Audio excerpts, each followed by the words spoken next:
Hi guys, Kirk here with Kirk Giordano Plastering. What I want to show you guys today is, this is just a roof gable. Now, this roof gable, if you look close, it has 1/4-inch gaps up here.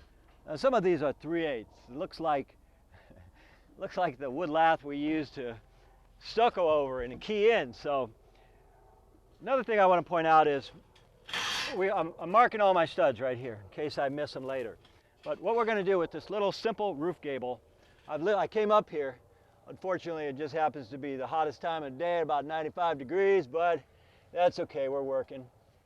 What I'm going to do is I'm going to show you how to put screeds on.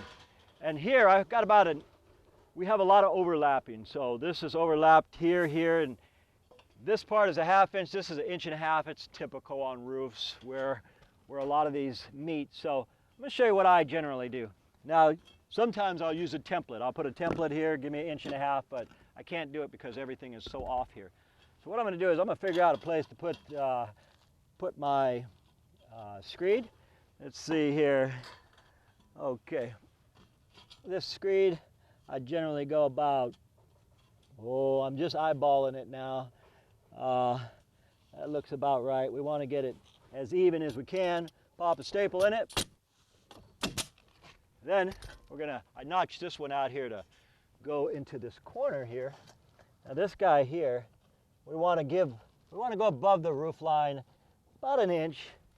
So we are above it, and I connect these two corners up best as possible. Now this last one, same deal. I want to put this guy underneath there and go over this one. This gives the house some flex. Drip screed, it's mandatory. We got to put a screed on there. The next thing I'd recommend is, because we have such large gaps in here, this is old wood, maybe an 80-year-old home. I'm going to double paper this. Now, I'm just going to paper it up real quick. I'm not looking at the nail holes because I know where they are. I've already marked the bottoms. And because these fellas don't have their flashing here, I'm going to leave it loose. So when the roofers, or when I get done, I call the homeowner, or the homeowners, tell them, hey, have your roofers come back and put their flashing up here. That's why I'll leave that loose. Anyhow, what I'm going to do is do 2 layers. It's going to take me about 10 minutes, so I don't want to allow the whole thing. And I'm going to go underneath this piece. I actually shouldn't. I'm going to get my 2 layers up here. Then I'll show you how we do the wire. Okay, guys, got 2 layers in the corner. 1 more layer over this because, paper's cheap compared to, say, a wall leaking. Very cheap.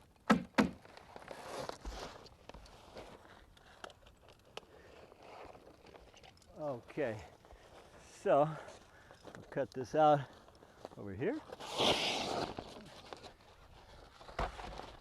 Not the first time I've double papered things. In fact, I double paper all my corners. Anytime I come to a wall that is compromised by big gaps like that, I always double paper. Compared to what a roll costs, cheap insurance. So, okay.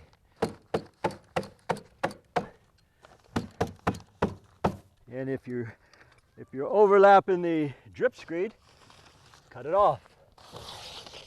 We cut it off right there. We'll get this paper out of my way. Come over here, tack this stuff up too. There's 2 layers right here, 2 here.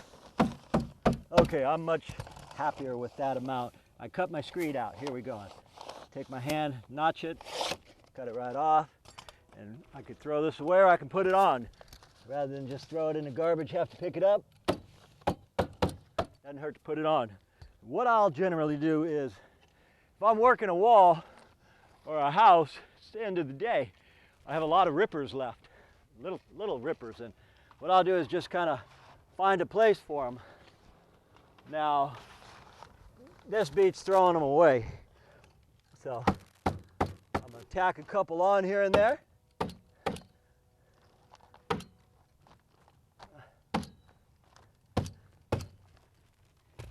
Here we go, rippers all over the place. I could put one solid piece here and make a nice cut, or I can use all my excess rippers. So I'll choose to use all my excess rippers. Run out of staples, you pull out. Don't mind the noise and banging of other trades. There's about 5, 6 other trades here working with us, including those roofers. We need to get over here, but here we go. Again, this is just my excess wire here. After I get all the wire basically where I need it, then I'm going to come and take the gun and staple off everything. Here's another type of gable. Okay. Well, we'll get that in here. This doesn't have to be pretty, guys. I could line it all up, but why? I'm just trying to clear out the rest of my wire. This excess wire would be going in the dumpster anyhow, so, or in my garage, which I hardly have any space for anything. And as I said earlier, they still haven't got their flashing underneath here, so I'm going to leave that loose. I don't want the guys to come back and say, hey Kirk, we couldn't get our flashing under there. All right, so this ripper here. Point I'm trying to make, guys, is it doesn't have to be pretty. Most times everything we do is real pretty, but it doesn't have to be.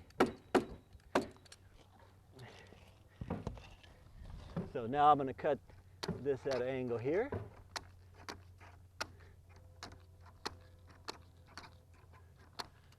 Tuck it under here, and again, that flashing's still got to go there. What I'll generally do is use my hammer tacker to get things where they need to be. Then I've had my gun right here, which I'm going to pull out in a minute. And seeing that I ran a little short, I'm going to go down and pick up another piece. All right, guys, grabbed another piece. A couple things I want to point out. I get a lot of folks saying, gee, can you put staples in the field? Yes, you can. Here's a stud, here's a stud, here's a stud, here's a stud. So in the field is considered between the two studs. So now that this is double papered and I got most of my wire where I want it, and again, I'm just using the scrap wire that I have at the end of the day. I'm not going to put any staples on top because again, they didn't put their flashing up here, but I will fasten this because we don't know when we're coming back. So again, here's my first stud. So I'm going to just staple off. Nothing the first 2 inches up top. Here's my next one. Now I'll just kind of look at it and go straight up. And in the field here, where it's real loose, I'll put a few here and there. Here's my next stud. Okay, right here where everything is tied in and it looks bad, we just go straight up. Stay away from the top, no flashing. Here, okay, stud here.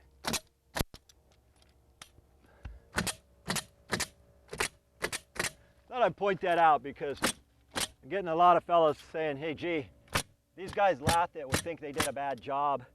There's a lot of ways to do this, guys. When we're doing big walls, we're completely horizontal, but it doesn't have to be on the gable. It can go up at an angle a little bit, so keep that in mind. And yeah, the wire is generally self-furred wire. That means that the stucco embeds. And let's see, there we have it. I mean, that's a simple, that's all you got to do, guys. It's watertight. The staples are 1¼ inch, 7/8 of the leg should be into the stud itself. So we got all that done. But the main thing I wanted to point out is all you folks who say, gee, they put the wire on and they didn't, it's not extremely pretty or perfect. It doesn't have to be, guys, because a lot of times at the end of the day, I'll just use what I got and just tack it on like that. As long as it's all tied in, you overlap 2 inches every which way, it won't crack. Anyhow, pretty hot up here. My name is Kirk. I'm with Kirk Giordano Plastering. Thank you folks for watching how we lath up a gable. And as usual, we'll see you guys on the next one.